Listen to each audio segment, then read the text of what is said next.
Alright, part 2 of the A727 and 225 Slant 6 installation on my 65 Dodge van here. If you didn't catch part 1, hit that up first. Otherwise, thanks for watching. Drop any of your questions in the comments below and I'll try to get to them. Thanks.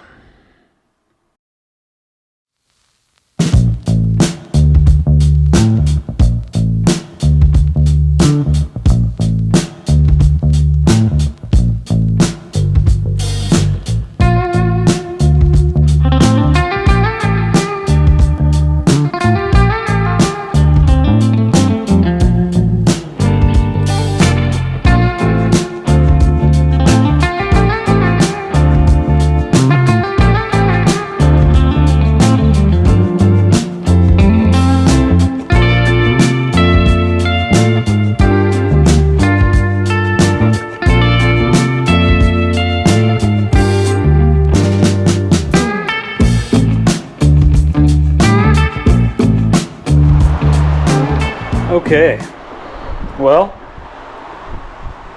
went well, but could have gone better.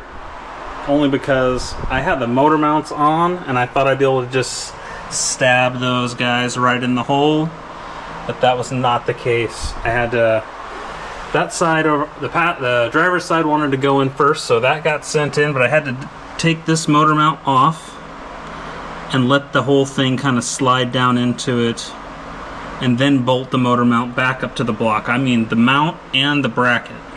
So, and then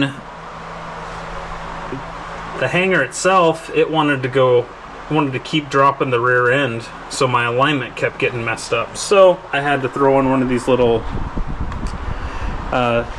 transverse motor supports for like doing transmission jobs and stuff, and Hondas and stuff like that. But it's got a bunch of great uses. So, and I had this in my back pocket in case that was the problem, or was going to be a problem. But I just put a ratchet strap underneath to kind of support the rear end. And now I've got it set low so that's sagging a little in the back, so I can get the transmission mated up a little bit easier, because that is my gap right there. It's pretty tight. This is the floorboard, and that, I mean, it's less than a finger length away. So, but it's gonna go in. It's gonna be great. But that's what we're gonna do now. So, I've got the front motor mounts mounted. They're all bolted up, and I've got it sagging on the back on a ratchet strap with this transverse motor support. And then down here, we're going to put it home, get that support in the rear, and then I'll just lift the whole unit with the transmission jack under the tranny, get that single eye bolt mounted, and that'll be it.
Doing the starter, torque converter to flex plate, and then putting the tins back. Gonna mess with this wiring, get this all cleaned up. But yeah, got the fuel pressure, new fuel line and fuel filter hooked up. Got the heater hoses hooked up. Looks really good. Well, with the PowerMaster starter, used a bunch of PowerMaster products in the past. They've always been great. Alternators, power gens, starters. I've never had any issues, and their customer support's always been awesome. One time I bought a power gen for a flathead, and I needed a different pulley, and they just sent it to me. So, looks good. Made in the USA. I mean,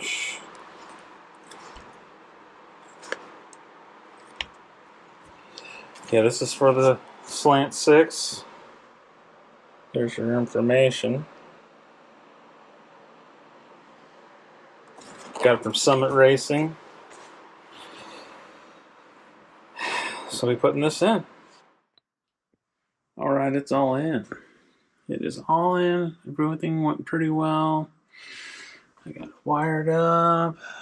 Kind of got creative with the wiring. It's usually on the doghouse. I don't want it on the doghouse. I'm going to be able to move all the panels without having to remove solenoids and all that. But yeah, turned out really good.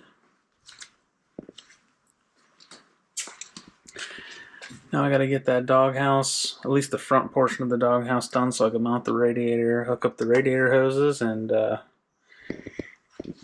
get some coolant in here and fire it up.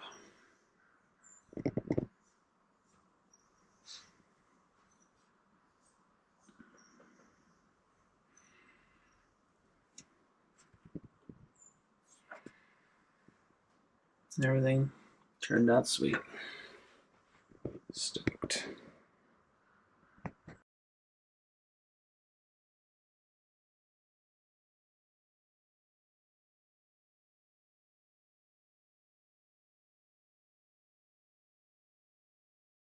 Questions?